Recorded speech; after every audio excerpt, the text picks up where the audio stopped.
जय हिंद दोस्तों, आप सभी का स्वागत है ट्रिकी विशेष सर की क्लास में। मेरे पास यूपीएसआई के प्रीवियस ईयर के मैं पेपर ले गया हूं जो इंपॉर्टेंट आपके क्वेश्चन होंगे। चलिए स्टार्ट करते हैं। हमारे पास पहला ही क्वेश्चन हमारे पास दे रखा है, ये प्रैक्टिस सेट नंबर मेरे पास तीसरा है। इससे पहले मैं आपको प्रैक्टिस सेट 2 करा चुका हूँ, जिनका लिंक आपको डिस्क्रिप्शन बॉक्स में नीचे मिल जाएगा। चलिए पहला हमारे पास क्वेश्चन स्टार्ट करते हैं। पहला ही क्वेश्चन हमारे पास अच्छा दे रखा है। अगर आप देखेंगे, भारत के प्रधानमंत्रियों का निम्नलिखित में से कौन सा कालक्रम सही है, यानी कि आपका जो क्रम है वो आपका कौन सा सही है। अगर आप देखेंगे हमारे पास इसका ऑप्शन नंबर 3 वाला सही आ जाएगा। भाई पहले हमारे स्थान पे आएंगे पंडित जवाहरलाल नेहरू, फिर उसके बाद आएंगे हमारे पास इंदिरा गांधी, फिर तीसरे नंबर पर मोरारजी देसाई और चौथे नंबर पर हमारे पास चौधरी चरण सिंह। भाई अगर आप देखेंगे मोरारजी देसाई अब तक का सबसे ज़्यादा बजट पेश करने वाले व्यक्ति हैं। चलिए दूसरा क्वेश्चन देखते हैं। भाई दूसरा क्वेश्चन हमारे पास दे रखा है, भाई निम्नलिखित में से क्या सही नहीं है। ये भी अच्छा क्वेश्चन है, हमारे पास कई बार एग्जाम में आया भी है। भाई क्या सही नहीं है, अगर आप ऑप्शन पढ़ते हैं हमारे पास पहला ही ऑप्शन पढ़ते हैं हमारे पास, राज्यसभा में निर्वाचन के लिए व्यक्ति की आयु 30 वर्ष आवश्यक पूरी होनी चाहिए। भाई आपका पहला ऑप्शन तो गलत हो जाएगा। दूसरा ऑप्शन पढ़ते हैं। दूसरा ऑप्शन हमारे पास दे रखा है, लोकसभा में निर्वाचन के लिए व्यक्ति की आयु 25 वर्ष अवश्य पूरी होनी चाहिए। ये भी आपका गलत हो जाएगा। तीसरा ऑप्शन दे रखा है, राज्य विधानसभा में निर्वाचन के लिए व्यक्ति की आयु 21 वर्ष अवश्य पूरी होनी चाहिए। ये आपका तीसरा वाला आपका करेक्ट हो जाएगा। चलिए तीसरे क्वेश्चन की ओर बढ़ते हैं। भाई तीसरा हमारे पास क्वेश्चन दे रखा है, मुख्यमंत्री की नियुक्ति कौन करता है। ये भी हमारे पास अच्छा क्वेश्चन है। मुख्यमंत्री की जो नियुक्ति करता है वो हमारे पास करता है राज्यपाल। और आपको ये भी बता दें, मुख्यमंत्री बनने के लिए कम से कम आयु आपके पास 25 वर्ष होनी चाहिए। चलिए आगे देखते हैं। हमारे पास चौथा क्वेश्चन दे रखा है, मूल अधिकार से संबंधित मामला निम्नलिखित में से कौन सा है।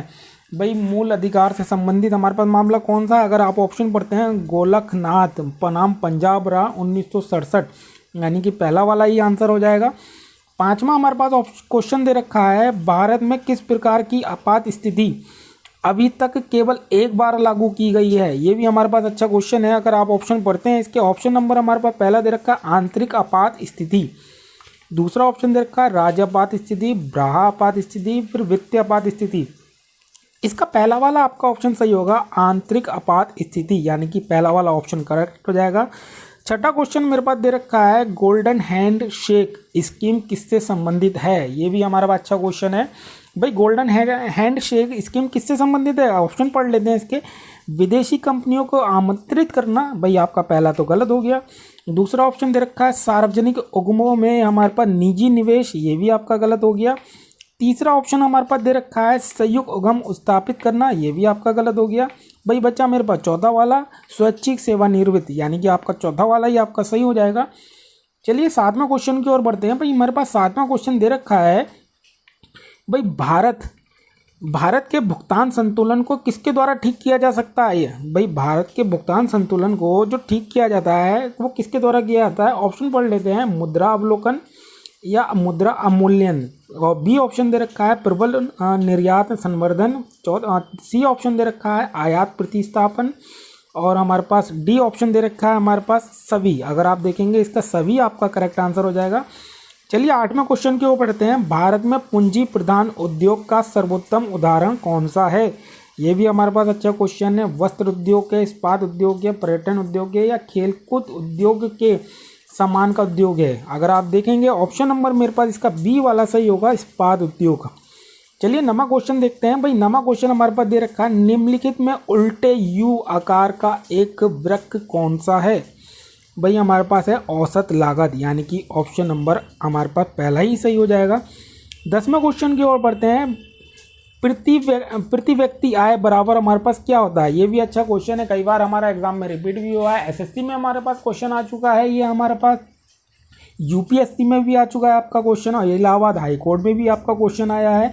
पीछे आपका सेबी का भी पेपर हुआ था वर्ष 2020 में। सेबी की फुल फॉर्म है हमारे पास security exchange board of India, उसमें भी हमारे पास ये क्वेश्चन आया था।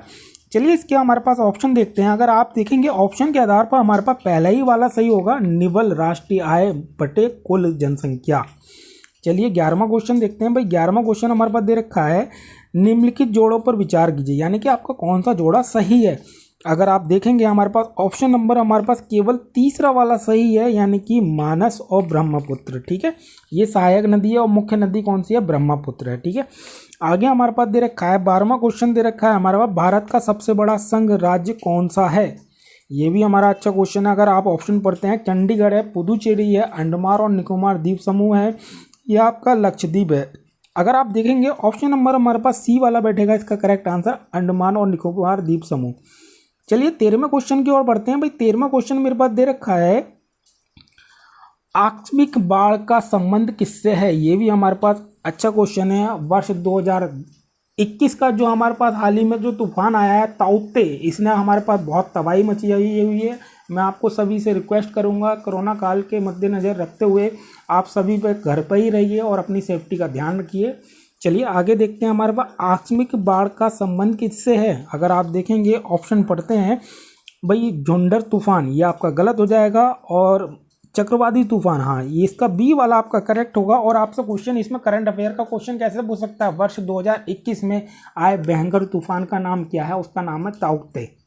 ठीक है, चलिए 14वें क्वेश्चन की ओर बढ़ते हैं। 14वां क्वेश्चन है, हरियाणा में सुविख्यात पक्षी विहार कौन सा है? भाई हमारे पास सुल्तानपुर है, भरतपुर है, राजा जी है, सरिस्का है। भाई हमारे पास इसका आंसर जो आएगा वो पहला ही वाला आएगा, सुल्तानपुर।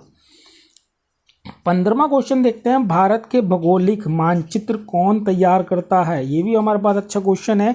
अगर आप पहला ऑप्शन पढ़ते हैं हमारे पास भारतीय भूवैज्ञानिक सर्वेक्षण, ये तो आपका गलत हो जाएगा। दूसरा ऑप्शन पढ़ लेते हैं भारतीय सर्वेक्षण, हाँ यही आपका सही आंसर होगा। लेकिन हम आगे के भी ऑप्शन पढ़ लेते हैं। रक्षा मंत्रालय दे रखा है, भारतीय भौगोलिक सर्वेक्षण दे रखा है। ज़्यादातर इसके ऑप्शन को डी वाला स्टूडेंट करेक्ट करके आते हैं, लेकिन वो गलत हो जाता है, इसलिए इसका ऑप्शन नंबर आपका बी वाला सही होगा। 16वें क्वेश्चन की ओर बढ़ते हैं, निम्नलिखित में से वह कौन व्यक्ति है जो चिकित्सक नहीं है? भाई चिकित्सक आपका कौन सा नहीं है? अगर आप ऑप्शन पढ़ते हैं चार्वक, यानी कि हमारे पास ऑप्शन नंबर सी वाला आ जाएगा। 17वां क्वेश्चन की ओर देखते हैं। भाई 17वां क्वेश्चन आपका दे रखा है, निम्नलिखित में से द्रविड़ कजगम के संस्थापक हमारे पास कौन थे? इसके ऑप्शन पढ़ लेते हैं। ऑप्शन हमारे पास पेरियार ईवी रामास्वामी नायकर, हाँ पहला वाला इसका सही आंसर हो जाएगा। 18वां क्वेश्चन देखते हैं। भाई प्रिंस ऑफ पिलग्रिम्स नाम किसे प्रदान किया गया था? ये हमारे पास प्रदान किया गया था हमारे पास हैंडसांग, यानी कि ऑप्शन नंबर सी वाले को। अगले क्वेश्चन की ओर बढ़ते हैं। अगला क्वेश्चन हमारे पास दे रखा है, लाहौर प्रचंड मामला किसके विरुद्ध रजिस्टर किया गया था? ये भी अच्छा क्वेश्चन है, कई बार एग्जाम में रिपीट भी हुआ है। यूपीएसआई 2016 से पेपर में भी हमारे पास ये क्वेश्चन आया था, और उससे पहले भी पेपर में हमारे पास आ चुका है सीपीओ में। सीपीओ का मतलब आपका कंबाइंड पुलिस ऑफिसर।